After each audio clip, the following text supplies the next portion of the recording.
izin kami akan membacakan buku peci ini dengan poin-poinnya saja. Pertama, bahwa dalam persidangan perkara hukum terdapat perbedaan pendapat dan pandangan, terutama antara kami penasihat hukum terdakwa dan penuntut umum dalam perkara ini. Hendaknya harus ditinjau semata-mata sebagai aspek penunjang juridis dalam perkara yang sedang kita hadapi sekarang ini, karena memang kenyataannya sudut pandang antara jaksa penuntut umum dengan penasihat hukum memang sejak awal sangat berbeda dan bertentangan dalam memandang perkara hukum, di mana jaksa penuntut umum hanya memandang secara juridis formal legalistik saja guna berusaha menjerat dan atau mengaitkan terdakwa dalam perkara ini. Sedangkan kami penasihat hukum memandang perkara hukum secara lebih komprehensif guna mencari sejati serta juga mempertimbangkan dapat mengkombinasikan 3 tujuan hukum secara simultan, yaitu kemanfaatan hukum, keadilan hukum, dan kepastian hukum dalam mencari kebenaran sejati. Tanggapan atas jawaban rakyat jaksa penuntut umum. Suatu image dan presiden yang menghambat laju dan perkembangan hukum negara tercinta ini adalah subjektivitas orang-orang tertentu yang memandang bahwa setiap orang yang diajukan persidangan perkara pidana adalah pasti bersalah dan harus dihukum. Image dan presiden tersebut harus disingkirkan karena bertentangan dengan hakikat pasal 8 Undang-Undang Nomor 48 Tahun 2009 tentang kekuasaan kehakiman. Dapat dibacakan bahwa pada persidangan sebelumnya jaksa penuntut umum telah membaca replik atas nota pembelaan yang kami ajukan sebelumnya. Pada kesempatan ini izinkan kami menyikapi jawaban penuntut umum dalam bentuk duplik yang merupakan suatu kesatuan tak terpisahkan dengan nota pembelaan semula dari kami penasihat hukum. 1. Bahwa setelah mendengar, membaca dan menganalisa serta mencermati kembali terhadap isi dan keseluruhan replik penuntut umum terhadap materi pembelaan penasihat hukum terdakwa Faris Mustamunaf, maka dapat kami tarik kesimpulan bahwa sebenarnya tidak ada fakta hukum dan argumentasi hukum yang baru terkait dengan perkara aku yang disampaikan oleh penuntut umum dalam jawabannya, selain daripada hanya bersifat pengulangan dan penggambaran kembali dari sudut subjektivitas penuntut umum sebagaimana yang tertuang dalam dakwaan serta termuat kembali dari tuntutan penuntut umum yang telah kita dengar di persidangan ini sebelumnya.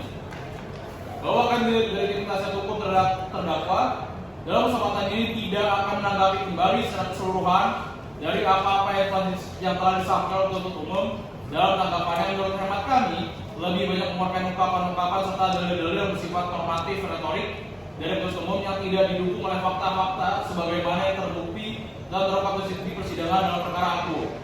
Untuk itu perlu kami sampaikan bahwa kami penasihat hukum terdakwa justru berdasarkan perbuatan pledoi kami dari duplik ini yang kami himpun dan dapat menjadi saksi-saksi dan atau alat bukti yang dihadirkan yang justru dihadirkan sendiri untuk umum dalam perkara hukum, namun sebagai salah satu bentuk pembelaan serta untuk meluruskan dan menegaskan kembali pola pikir dan materi surat dakwaan, surat tuntutan dan surat replik JPU dalam persidangan ini.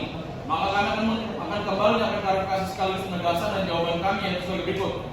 Tanggapan tentang analisis fakta persidangan. Bahwa surat dakwaan dan tuntutan serta replik yang dibuat oleh jaksa penuntut umum semata-mata hanya berdasarkan pada berita acara pemeriksaan dan kepolisian yang sifatnya sementara dan bukan final. Hal ini terlihat jelas karena rekan jaksa penuntut umum telah dengan sadar mengabaikan dan menghilangkan fakta-fakta dan bukti-bukti yang terungkap di persidangan, seperti mengabaikan keterangan saksi-saksi baik saksi uncharged maupun saksi uncharged yang secara gamblang menjelaskan bahwa tujuan kepemilikan narkotika golongan 1 dalam bentuk tanaman maupun dalam bentuk bukan tanaman adalah untuk dikonsumsi secara pribadi oleh terdakwa. Mengabaikan dan sengaja menghilangkan mengabaikan dan sengaja menghilangkan alat bukti yang sah menurut pasal 184 KUHP yaitu keterangan ahli, sehingga dakwaan, tuntutan dan replik penuntut umum sudah sepatutnya ditolak dan disampaikan. Tanggapan tentang analisis keterangan ahli sebagai alat bukti. Bahwa rekan jaksa penuntut umum dalam tanggapan mengatakan bahwa ahli dihadirkan adalah bukan ahli yang berkompeten sehingga rekan jaksa penuntut umum tidak masuk sebagai alat bukti. Akhirnya muncul pertanyaan dari kami, kapasitas dan kompetensi apa yang dimiliki rekan jaksa penuntut umum sehingga langsung menilai bahwa ahli yang dihadirkan tidak berkompeten. Siapakah yang memberikan kewenangan tersebut bahwa penuntut umum mengatakan bahwa ahli tidak berkompeten tersebut, sehingga terlihat dengan jelas dan terang bahwa kegagalan jaksa penuntut umum dalam menangkap orang yang disebut opung selaku pengedar yang akhirnya memaksa terdakwa sebagai pecandu yang seharusnya mendapatkan perawatan medis harus memikul beban atas perbuatan orang lain. Oleh sebab itu, dakwaan, tuntutan dan replik penuntut umum sudah sepatutnya ditolak dan kesampingkan. Selanjutnya dalam upaya mengembalikan pemahaman pada rekan jaksa penuntut umum bahwa keterangan ahli adalah merupakan alat bukti, yaitu dapat kami jelaskan sebagai berikut. Ahli dan hakim di persidangan yang mulia ini telah berkaitan identitas dan CV yang menunjukkan keahliannya di bidang hukum narkotika dan hukum pidana. 2. Bahwa berdasarkan pasal 184 ayat 1 Undang-Undang RI nomor 8 tahun 1981 KUHP menjelaskan bahwa alat bukti yang sah ialah keterangan saksi, keterangan ahli, surat, petunjuk, dan keterangan dakwa. Bahwa berdasarkan pasal 186 Undang-Undang RI nomor 8 tahun 1981 KUHP menjelaskan bahwa keterangan ahli ialah apa yang seorang ahli nyatakan di sidang pengadilan. Tanggapan tentang analisis yuridis pasal 112 ayat 1 dan pasal 111 ayat 1 Undang-Undang Narkotika. Kepemilikan narkotika harus dilihat dari tujuannya terlebih dahulu. Jika tujuan pemilikan tersebut adalah untuk diedarkan, maka unsur di atas dapat terpenuhi secara sah dan meyakinkan.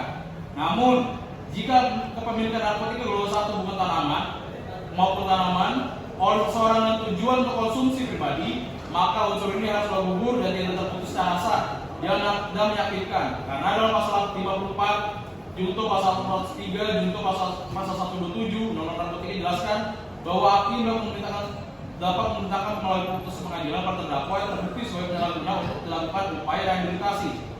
Sehingga menurut kami penasihat hukum, karena unsurnya tidak terpenuhi, dakwaan dan tuntutan jaksa penuntut umum sudah sepatutnya ditolak dan kesampingkan. Tanggapan terhadap pasal 55 KUHP tentang turut serta melakukan tindak pidana. Dikarenakan tidak terbuktinya unsur dalam dakwaan utama yaitu pasal 112 dan pasal 111 tentang narkotika, sehingga menurut kami unsur pasal ini tidak perlu dibuktikan karena sudah seharusnya dikesampingkan.